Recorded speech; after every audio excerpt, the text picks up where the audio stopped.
Hey, before you pull off, Henry, did you hear the point that the young man made? You heard what he said, right? About how we were all here first, right? And he's right. But this is why it's so important for us to be on one accord as a people, right? We got to understand that all the questions that we have as a race, they're in the Bible, right? The Native Americans, they were here first. The tribe of Gad, our people, right? Were you ever taught that in your Christian church? That God only dealt with these people? But we learned, what did we learn in church? Did you grow up in church? You grew up going to church? Do you think that we were taught the truth going inside that building? What about you, Henry? What do you think?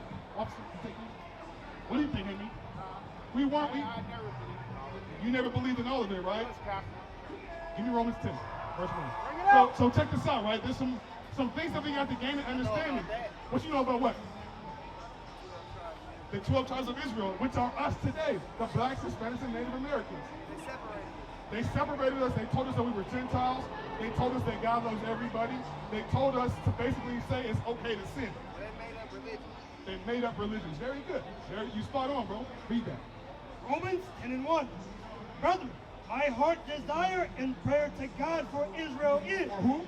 For Israel is. All throughout the Bible, Henry, it's only talking about the 12 tribes of Israel. That's right. That's blacks, Hispanics, and Native Americans. That's right.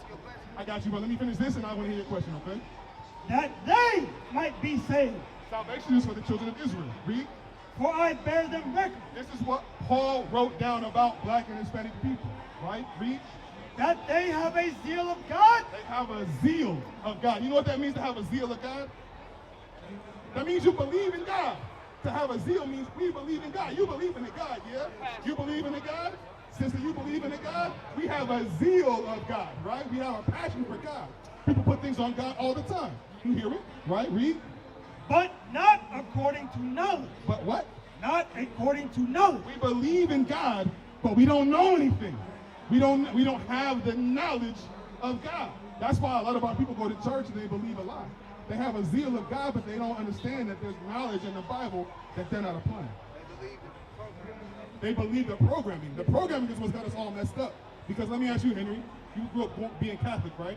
In your church, were you ever told to keep God's commandments? You were told to keep God's commandments? The 10 Commandments, right? What about you? We was told to keep God's commandments, right? Give me actually. I know the reason that we're here today is because we didn't do that, right? In our religions, they don't teach us to keep God's commandments. So I got a question. What's up? Is this the promised land? Is this the promised land? Let's find out. Give me Galatians 5. No. What makes you think that this is the promised land?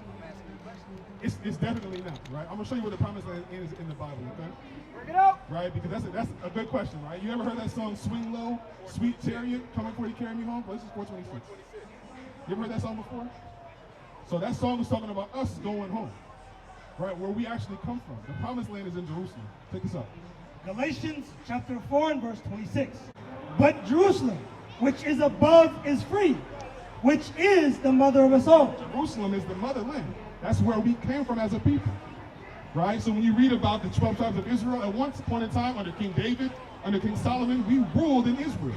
So when you read about us going into slavery under the Babylonians, under the Egyptians, under the Romans, the Greeks, we're talking about history that happened to our ancestors. We would constantly go in and out of slavery because we break God's commandments. Now when you examine black and Hispanic people today, we are breaking God's commandments. Now, we go to church, but we weren't taught God's commandments in church. I know that for a fact. Exodus chapter 20 and verse 4. We weren't taught God's commandments, Henry. We weren't. We was taught, stand up and sit down. Say what we say when we say it. In that Catholic church, right? They sprinkle some water on you and tell you that you was holy, but they didn't teach you anything out the Bible. I'm pretty sure that Catholics aren't even allowed to read the Bible. You gotta go talk to a priest. Am I right or wrong? That's right. Right, and the result of that, Henry, is that we have, this is your son, right? And I don't mean to put you on blast, but what happens is that our children, they grow up not understanding the truth about who they are, right? And the cycle perpetuates itself. Now that we don't understand that we are the Israelites, we must keep God's commandments. Now we get passed on from one generation to the next, not knowing how to obey God, right? That's the reason why we're on the bottom today. That's the reason, Deshaun, right? That's the reason why you see blacks and Hispanics in the ghetto, because we sin against the Lord. We know we're the strongest, the most spiritual, the most talented, Why? How can this be? How can the most gifted people on the planet be on the bottom? All praises. That you know what that means, bro? That means you got to keep God's commandments. That's my fight. That's the fight. We come out and show our people what they got to do to get out of here. Give me 1 Timothy chapter 6, verse 12. Right? It's not. We can't ever pick up arms against our oppressor. That won't work. We can't protest and march anymore. That's not going to work. We for damn sure can't go to church anymore. That has never worked. They're going to keep speaking lies. The fight we got to fight is right here. Is there only one what? According to God, there's only one way. I'll show you. To heal? What does that mean, heal? What do you mean by that? So when people are searching for peace in their life, okay, when people are searching for peace in their life, is there more than one way to get to that peace? I got you. Let's read this. 1 Timothy 6 and 12. Fight the good fight of faith. So the fight that we're supposed to fight is the fight of faith. We're supposed to believe in the Lord the way the Lord told us to believe. That's where the healing comes from. All the trouble we go through is because of sin. All the things that happen to us as a result of our parents not knowing anything, of our neighbors not knowing anything, all that trauma that we got, the Lord has the way to heal all that.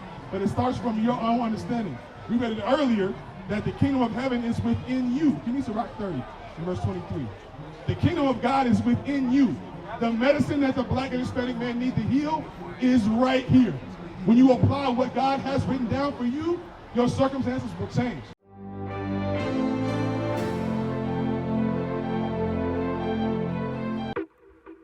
Shalom, Israel. This is Bishop Nathaniel. I want you to know that you can view all our Sabbath classes live on IUIC TV. That's right, I said on IUIC TV. Download the app today. Shalom.